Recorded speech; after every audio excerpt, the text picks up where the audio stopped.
এই প্রচণ্ড তাপপ্রবাহের পরে বর্ষা আসতে শুরু করেছে এবং আমরা জানি যে এই প্রচণ্ড তাপপ্রবাহের সময় আমরা নানানভাবে শারীরিকভাবে অসুস্থতা বোধ করেছি, শারীরিকভাবে অসুস্থ হয়েছি নানান তাপের পরে। Heat stroke, heat cramp, heat exhaustion ইত্যাদি আমরা এই সময় পেয়েছি। কিন্তু আবার বর্ষাকাল যখন আসে তখন আবার বিশেষ কিছু জলবাহিত রোগের বা সংক্রামক রোগ, যেটা জলের দ্বারা ছড়ায়, পানীয় জলের মাধ্যমে বা রান্নার জলের মাধ্যমে বা খাবার দাবার বিভিন্ন জলের মাধ্যমে রোগ ছড়ায়, তাদের প্রাদুর্ভাব আমরা জানি বর্ষাকাল বা এই গ্রীষ্মকালে খুব বেশি হয়। তাদের মধ্যে কিছু ব্যাকটেরিয়া জনিত রোগ আছে, মূলত জীবাণু ঘটিত রোগই আমাদের চিন্তার কারণ। তার মধ্যে ব্যাকটেরিয়াল রোগ যেগুলো আছে, যার মধ্যে একটা সময় কলেরা খুব বেশি হতো, typhoid, paratyphoid, E. coli, diarrhoea, dysentery, এই সমস্ত ডায়রিয়া ডিসেন্ট্রি ব্যাকটেরিয়া যে সমস্ত ডায়রিয়া ডিসেন্ট্রি করে বা পেটের রোগ ঘটায়, তার থেকে পাতলা পায়খানা, ডিহাইড্রেশন এই সমস্ত হতে পারে। বা কিছু কিছু ভাইরাস ঘটিত রোগ, যেমন এক ধরনের জন্ডিস, হেপাটাইটিস এ, ই বা পোলিও, এগুলো কিন্তু জলবাহিত, এগুলো জলের মাধ্যমে ছড়ায়। বিশুদ্ধ পানীয় জল যদি আমরা পান না করি তাহলে কিন্তু এই সমস্ত রোগ হতে পারে। এছাড়া কিছু কৃমি রোগ বা কিছু প্যারাসাইটিক রোগ বা অ্যামিবিয়াসিস, জিয়ার্ডিয়াসিস ইত্যাদি রোগও কিন্তু জলের দ্বারা ছড়ায়। এবং আরও কিছু কিছু রোগ আছে যেটা বর্ষার সময় হয়, যে বিভিন্ন জায়গায় যখন জল জমে যায়, যেটা আমরা বলি ওয়াটার রিলেটেড ডিজিজ। 3 ধরনের ডিজিজ আমরা বলি। একটা হচ্ছে ওয়াটার বর্ন ডিজিজ, যেটা আমি বললাম ব্যাকটেরিয়াল হতে পারে, ভাইরাল হতে পারে, প্যারাসাইটিক হতে পারে, হেলমিনথিক হতে পারে। আবার যেটা আমরা বলছিলাম যে ওয়াটার যেটা ওয়াশ ডিজিজ আমরা বলতে পারি, যেটা আমাদের যদি পরিষ্কার ভালোভাবে সাবান দিয়ে জল দিয়ে হাত না ধুই তার থেকে বিভিন্ন রোগ ছড়াতে পারে। বা অনেক সময় জল যখন কম থাকে গ্রীষ্মকালে, হঠাৎ করে জল সরবরাহ কমে যায়, তখন জলের অভাবে অনেক সময় ভালোভাবে হাত ধোয়া যায় না বা বিভিন্ন পার্সোনাল হাইজিন মেনটেন করা যায় না, তার থেকে কিছু কিছু রোগ ছড়ায়, ট্র্যাকোমা ইত্যাদির জন্য।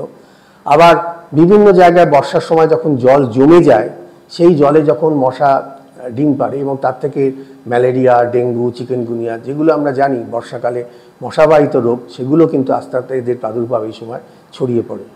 কাজেই দুটো জিনিস আমাদের সবসময় চিন্তা রাখতে হবে, যে পরিশুদ্ধ পানীয় জল বা বিশুদ্ধ পানীয় জল যেটা আমরা বলি, সেটা কিন্তু সবসময় জীবাণুমুক্ত হতে পারে।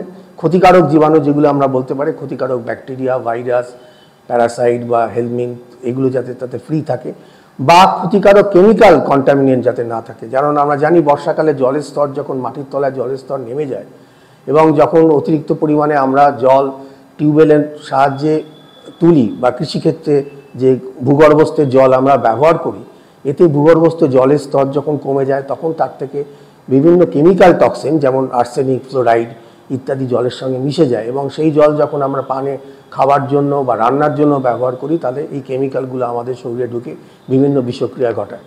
কাজেই জলবাহিত রোগ অনেক রকম হতে পারে, সেগুলো কিছু কেমিক্যাল টক্সিনের জন্য হতে পারে, লেড, মার্কারি, আর্সেনিক, ফ্লোরাইড ইত্যাদি।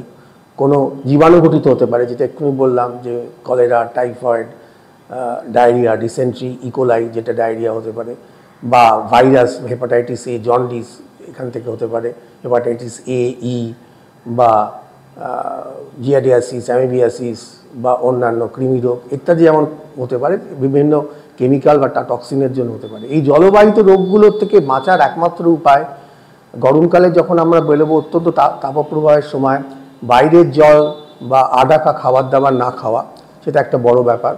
এবং বাইরের শরবত, রং করা শরবত, সেগুলো জলগুলো হয়তো বিভিন্ন সেফ সোর্স থেকে নিতে পারলেও বাসনকোসন যে জলে সাধারণত রাস্তাঘাটে দোয়, সেগুলো অনেক সময় সেই জল থেকে অনেক সময় সংক্রমণ হতে পারে।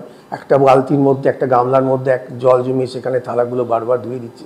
যাই হোক, একটা হচ্ছে জলের মধ্যে থেকে জলবাহিত রোগ, সেটা যার জন্য আমরা বলি গরমকালে, গ্রীষ্মকালে কাটা ফল বা বাইরের রং করা শরবত এগুলো না খেতে, যখনই যা খাবার খাবো আমরা ভালো করে সাবান দিয়ে, যেটা আমরা কোভিডের সময় বারবার বলতাম, ভালো করে সাবান দিয়ে হাত ধুয়ে পরিষ্কার জলে তারপরে খাবার খাওয়া, তাতে সাধারণত এই জলবাহিত রোগ থেকে আমরা অনেকটা মুক্তি পাবো। এবং বাড়িতে আমরা জানি এখন মানুষ অনেকটা সচেতন, আগের মতো নয়। বাড়িতে আমরা যে সমস্ত জল ব্যবহার করি সেগুলো আমরা ডোমেস্টিক ফিল্টার, বিভিন্ন ধরনের ডোমেস্টিক ফিল্টার ব্যবহার করা হয়, ইউভি ফিল্টার যেগুলো ব্যবহার করা হয় বা আরও ফিল্টার যেগুলো ব্যবহার করা হয়, তাতে আমাদের জল শোধন করে আমরা বাড়িতে ব্যবহার করি রান্নার এবং খাবার জন্য। বাইরে বেরোলে গরমকালে আমার ধারণা যে সঙ্গে জল নিয়ে যাওয়া সবচেয়ে ভালো, সবচেয়ে সেফ। কারণ পানীয় জল যদি আমরা সঙ্গে রাখি বা যেখানে চাকরি ক্ষেত্রে যাচ্ছি সেখানে যদি জলের সরবরাহ থাকে সেখান থেকে জল ভরে নিই এবং সেই জল যদি আমরা সবসময় ক্যারি করি, তাতে কিন্তু বাইরে থেকে জল খাওয়ার সম্ভাবনা আমাদের একটু কম হয় এবং তার থেকে জলবাহিত রোগ কম থাকে। এবং সবসময় যেটা দরকার যে আমাদের জলের তো নানান রকম কার্যকারিতা আছে, যেমন স্বাস্থ্যের দিক দিয়ে যেগুলো আমি বললাম, এছাড়াও জল আমাদের শরীরকে বারবার স্নান করলে বা জলের মাধ্যমে ব্যবহার করলে আমাদের শরীরকে ঠান্ডা রাখে। কাজেই জলবাহিত রোগ থেকে বাঁচার একমাত্র উপায় হচ্ছে বিশুদ্ধ পানীয় জল ব্যবহার করা সবসময়।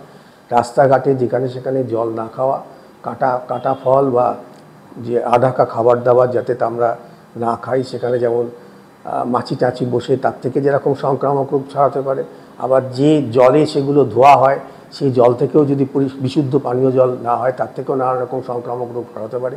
এবং আমরা যদি এই সমস্ত ব্যাপারে সচেতন হয়ে সামনের এই বর্ষাটাকে স্বাগত জানাই, তাহলে আমরা নিশ্চয়ই নিজেদের অনেক দিক দিয়ে এই জলবাহিত রোগ থেকে মুক্ত রাখতে পারব।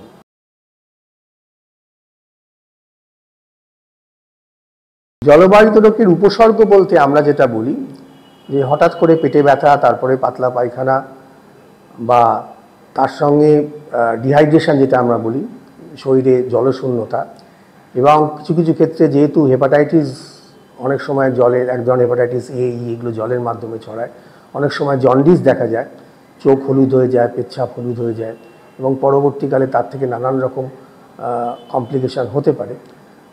বা ক্রনিক যেটা আমরা বলি যেমন আমাশা বা জিয়াডিয়াসিস, মাঝে মাঝে পেটের গণ্ডগোল হচ্ছে, ওষুধ খাচ্ছেন ঠিক হয়ে যাচ্ছে, আবার ফিরে আসছে, পেট ফাঁপা বা খিদে চলে যাওয়া, পেটে মাঝে মাঝে ব্যথা ইত্যাদি কিন্তু আমাদের এই জলবাহিত রোগের সংক্রমণের একটা লক্ষণ। এছাড়াও সুদূর প্রসারী যেগুলো আছে সেটা হচ্ছে রক্তাল্পতা। আমরা জানি বিভিন্ন কৃমির জন্য, বিশেষ করে হুকওয়ার্মের জন্য অনেক সময় অ্যানিমিয়া হয় বা রক্তাল্পতা হয় এবং বারে বারে পেটের অসুখে ভুগলে বিশেষত বাচ্চাদের ওজন কমে যায়, বৃদ্ধির হার কমে যায় এবং তারা অপুষ্টিতে ভোগে। কাজেই মূলত আমরা সংক্রামক রোগ যেগুলো এই জলবাহিত রোগ এই সময় হয় সেগুলোর মধ্যে প্রধানত পেটের অসুখ। আর একটা যেটা বললাম, যেটা অনেক সময় হয় যে যদি আমরা ঠিকমতো পরিশুদ্ধ পানীয় জলে নিজেদের বা বিশুদ্ধ জলে বা পরিষ্কার জলে নিজেদের স্নান টান না করতে পারি, পুকুরের জল ইত্যাদি ব্যবহার করতে পারি, অনেক সময় চামড়ার বিভিন্ন রোগ দেখা যায়, চোখের কনজাংটিভাইটিস অনেক সময় হয়। একটা সময় ট্র্যাকোমা বলে এক ধরনের রোগ দেখা যেত, তাতে বহু মানুষ অন্ধ হয়েছে, সেটা বিশেষত শুকনো দেশে পাঞ্জাব, হরিয়ানা এই সমস্ত দেশে ট্র্যাক হতো। এখন আমরা এই রোগের প্রাদুর্ভাব দেখি না বিভিন্ন সচেতনতার মাধ্যমে। কাজে জলবাহিত রোগ ঠেকাতে গেলে এই সমস্ত লক্ষণের আমাদের একটা উপসর্গের উপর আমাদের একটা সবসময় সতর্ক থাকতে হবে।